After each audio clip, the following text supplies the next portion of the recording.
these news employees, like media people, came into the store and started, like, I guess, harassing employees. We were just told to post the signs and simply enforce them if this guy shows up. I forget his name, but... Yeah, he mentioned David Menzies. Yeah, that's the guy. Oh, that's the guy. Yeah, he's a real rabble-rouser. David Menzies for Rebel News here in St. Catharines, Ontario. And folks, I'm standing outside, far outside, I want to emphasize, from the Tim Hortons here located on Hartzell Road. Astute viewers of Rebel News will realize we've been posting for the last several weeks now all kinds of stories about catching Tim Hortons in a whopper of a lie, which is to say they had this press conference, and of course the mainstream media fell for it hook, line, and stinker, that they were going back to hiring Canadian employees. And that would be great news if it weren't fake news, because we did a little research, unlike the trained seals in the mainstream media, and we found about 90 positions, they're still there, looking for temporary foreign workers. It's outrageous. Tim Hortons, the largest food service company in Canada, thinks it needs this kind of corporate welfare. Tim Hortons is happy to sell its wares to Canadians, but when it comes to hiring Canadians, as a matter of fact, we even found out that the CEO of Tim Hortons has registered as an official lobbyist. His goal? To make sure the rules with the temporary foreign worker program remain as loosey-goosey as possible so that Tim Hortons can take advantage of that program. So you might be asking, what brings me to this Tim Hortons in St. Catharines on Hartzell Road? Well, I'll tell you, folks, we couldn't believe it. We discovered that a trespass notice that was sent to Rebel News on June 1st has been publicly presented at this restaurant for their customers. You see, Tim Hortons was so furious that we caught them in a lie that they decided to play hardball, which is to say that Rebel News employees are persona non grata. Specifically me, they named me in person and said, I will be trespassed if I dare go to any Tim Hortons in Canada. That's thousands of restaurants. And by the way, it's not just the restaurants. It's the drive-thrus. It's the parking lot. It's the landscaped areas. I cannot step foot. So I am across the sidewalk here to the Food Basics parking lot. As far as I understand, I'm not trespassing for life from Food Basics. Gosh, I might starve to death with the way things are going. And we're just trying to find out, why would Tim Hortons do that? Why would they take legal correspondence and post it in view of their customers? What I think, it's a vendetta. They want to publicly shame us, and me in particular. Sorry guys, it's not working. I can tell you I have skin thick enough to repel Exocet missiles, kind of like Godzilla. So you're going to have to try a little harder to break our spirit. So I'm going to report from this sidewalk, and maybe if some of the good people of St. Catharines come by and they want to weigh in on this, that's great. So folks, we had an associate go into the store to query them about this trespass notice. Here, check it out. Is that normal for the trespass to be put on a thing like that? I've never seen that before. I don't know, they put it there for a reason, I'm not exactly sure why. It came up, I guess, today or something? A few days ago, I think. Interesting. So that prompted yours truly to give a call. I presume I was speaking to a manager, and here's how that went. But it was something about Rebel News employees being banned from your restaurant or something like that. Can you...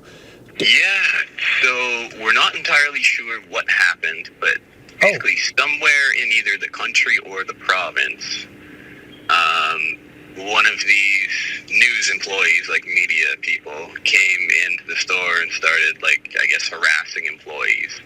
Oh. And simply the notice is just that, like, that's like an unprofessional way to do things. If that makes sense. Like, it's not healthy for the business environment. There's like media consultants that they can be set up with from like corporate.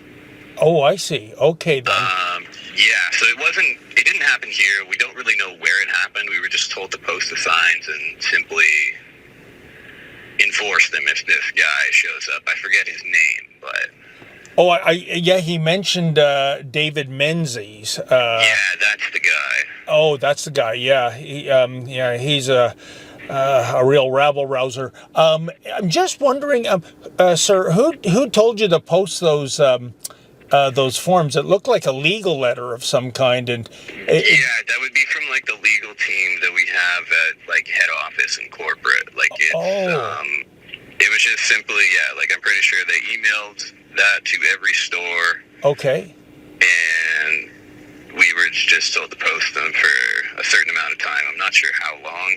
I see. And is this, would I see this notice in every Tim Hortons in Canada, or is it the management's discretion to post this sign? It would probably be the management's choice, but lately we've just been doing everything by like their standards, if that makes sense. So I see then. So if a Rebel News employee shows up, I guess, do you call the cops? Do you just tell them to leave? How would it work? I'm not too sure. And like I said, I thought I would phone customer service for clarity. Didn't get any. Check it out. It just seems really odd to me that a legal letter regarding a third party would be posted in your restaurants. Oh, we haven't received any update on that. Okay. I'm sorry. Now, as you can see, folks, we have brought along our big, beautiful billboard truck. Hey, if you got it, flaunt it, right? timsboycott.com. That's timsboycott.com. Please sign the growing list of names that are on that petition. And if you're able to, can you do me a favor? Can you kindly make a donation? Every time we fire up the truck and bring it on a journey like this, it's a few $1,000s, and we rely on our beloved audience in terms of crowdfunding. We don't take any money from the Mark Carney Liberals. Well, I agree with you 100%. And yeah, I agree with you as far as the temporary foreign workers. And we got a lot of people, yes. a lot of young people that aren't working. And it's not because they don't want to work. We all know that they want to work. There's just no jobs available for them. You know, Tim Hortons and fast food places were the first job out of high school or while you were still in high school, and it's kind of a stepping stone for a career. We know Dunkin' Donuts is coming in, okay? And do you think that's a factor? Do you think they're feeling the pressure? Yes. Yes, extremely. You know, no, I think nobody's really against immigration. It has to be smart immigration, right?